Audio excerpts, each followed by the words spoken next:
साथ एक खास मेहमान कार्यक्रम में जुड़ चुके हैं। जगजीत जी हैं, अर्थशास्त्री हैं, वो हमारे साथ जुड़ चुके हैं। जरा सबसे पहले उनसे एक जवाब लेते हैं। जगजीत जी, एक चीज़ बताइए, क्योंकि हम देख रहे हैं इसमें बड़ी बड़ी घोषणाएं की गई हैं, बड़े वादे किए गए हैं और कैसे देश को विकास के रास्ते पर तेजी से दौड़ाया जाए। और इसमें एक और एजेंडा साफ हुआ है कि अब जो वेलफेयर स्कीम होती थी जिसमें बड़ी बड़ी घोषणाएं, छूट देने की बात की जाती थी, उससे अलग अब लोगों को आत्मनिर्भर बनाने के लिए कोशिश की गई है।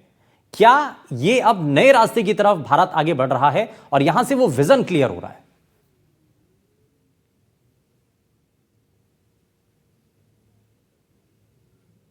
मैं एक चीज पहले ही क्लैरिफाई करना चाहता हूं कि यहाँ पे जो वल्नरेबल क्लासेस हैं उनके लिए सपोर्ट है। ये नहीं कि बिल्कुल ही सपोर्ट नहीं है। जो वल्नरेबल क्लासेस हैं, लेकिन ये वोट बैंक बेस नहीं है, ये इकोनॉमिक बेसिस पे है। जैसे गिग वर्कर्स हैं, उनके लिए सपोर्ट दिया गया है ऑन एन इकोनॉमिक बेसिस। ये नहीं कि वो किसी जात का है या किसी धर्म का है या ऐसा कुछ वोट बैंक की तरीके से नहीं दिया गया है।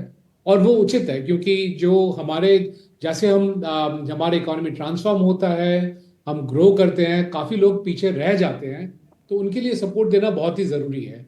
और जैसे लोग कहते हैं कि या आप मुझे अभी पैसे दीजिए तो मैं खा सकता हूँ, या मुझे आप जो हुनर है वो मुझे दीजिए ताकि मैं अपने लिए खुद आय करके मैं खा सकता हूँ।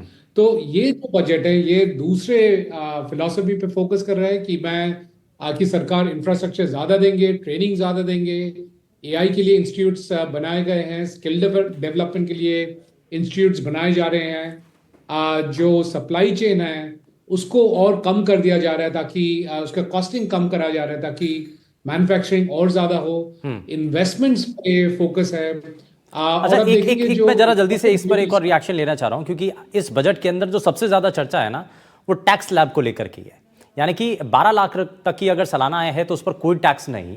ये क्या ऐसा ऐसा संभव था या ऐसा सोचा था बजट आने से पहले? नहीं, ये हमारे एक्सपेक्टेशन से बियॉन्ड था, क्योंकि बहुत साल से हमें एक्सपेक्टेशन था कि मिडिल क्लास के लिए कुछ होगा, लेकिन कुछ ज्यादा हो नहीं रहा था। तो इस बार भी कुछ खास एक्सपेक्टेशन था नहीं। ये था कि शायद 10 लाख तक छूट मिले। लेकिन जो 12 लाख तक जो छूट दिया गया वो बहुत ही अच्छा है, ये क्योंकि बहुत इससे बड़ा जो होता कदम है है, कि ये बहुत बड़ा कदम है। खैर समय लोग थोड़ा सा कम है, माफी के साथ रोक रहा हूं सर। बहुत शुक्रिया जगजीत जी, आप जुड़े हमारे साथ और आपने बातचीत की है। लेकिन आप बजट को समझने के लिए और बेहतर तरीके से बताने के लिए हम लगातार आपके सामने तस्वीरें रख रहे हैं। एक्सपर्ट्स लगातार हमारे साथ कार्यक्रम में जुड़ रहे हैं और ग्रोथ इंजन जिसको मजबूती के साथ आगे बढ़ाने के लिए कोशिश की गई है, उसको एक बड़ी राहत दी गई है। और बजट को लेकर के विशेष कवरेज एनडीटीवी राजस्थान पर लगातार जारी है। यहां रुक रहे एक छोटे से ब्रेक के लिए।